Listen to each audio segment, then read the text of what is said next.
एक बार फिर मैं आपका अपना विनय आज लेकर आया हूँ आपको साधारण ब्याज के सवालों पर छोटे छोटे जो समस्याएं आपको होती हैं उन पर हल लेके आया हूँ कि कैसे आप उसको हल कर सकते हैं। तो सबसे पहले हमें साधारण ब्याज जानने के लिए कुछ बेसिक आधारभूत चीजें आपको जाननी चाहिए, जिसमें सबसे पहला है कि ब्याज पर हमें किस चीज पर ब्याज मिलता है। तो आप लोग बताएंगे हमें किस चीज पर ब्याज मिलता है?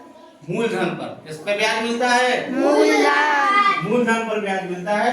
तो मूलधन क्या होता है? तो जो धन जमा किया जाए, जो धन जमा किया जाए और उधार लिया जाए, या तो आप उधार लेते हैं किसी से या कहीं आप बैंक में पैसा जमा करते हैं, तो आपके पास आपने कमा के पैसा रखा है, तो वही पैसा क्या कहलाता है? मूलधन कहलाता है।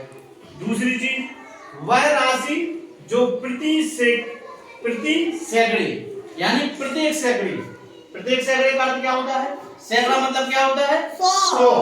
तो जो पैसा हमें 100 रुपए पर मूलधन के रूप में, किसके रूप में? मूलधन के रूप में, मिश्र धन नहीं, मूलधन पर निर्धारित होती है, उसे ब्याज दर कहते हैं।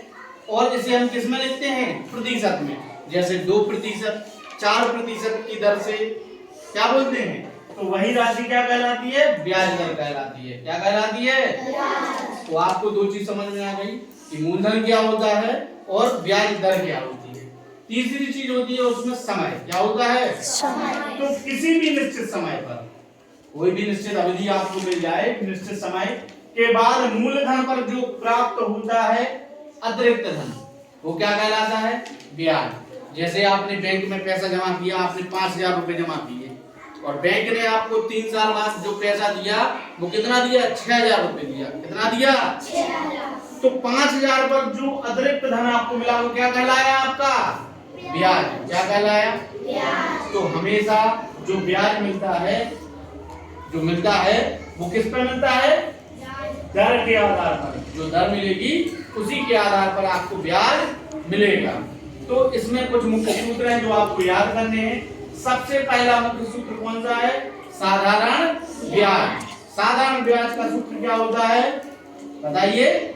मूलधन गुणे दर गुणे समय बटे 100। तो ये साधारण ब्याज का हो गया। फिर इसके बाद जब भी साधारण ब्याज आपको मिल जाता है, तो जब हम किसी को लौटाते हैं या बैंक आपको देता है, तो वो मूलधन के साथ देता है कि नहीं देता? तो वो बन जाता है क्या?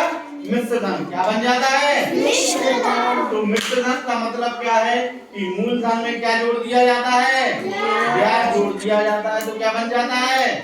मिश्र धन। क्या बन जाता है? मिश्र धन। अब जैसे मिश्र धन आपको पता हो और ब्याज भी पता हो, परंतु मूलधन निकालना हो, तो मूलधन निकालने के लिए क्या होगा? मूलधन बराबर क्या हो जाएगा? मिश्र धन में से क्या घटा देंगे? ब्याज घटा देंगे। मिश्र धन में से क्या घटा देंगे? ब्याज घटा देंगे। तो क्या निकल आएगा?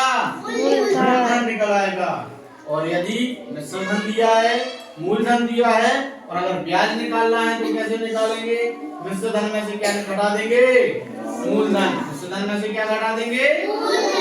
तो ये मुख्य सूत्र अगर आप याद कर लेते हैं और ये छोटी छोटी चीजें आपको अगर मालूम होती हैं, तो साधारण ब्याज करने में आपको बड़ी आसानी हो जाएगी और इसको करने में कतई दिक्कत नहीं आएगी आपको।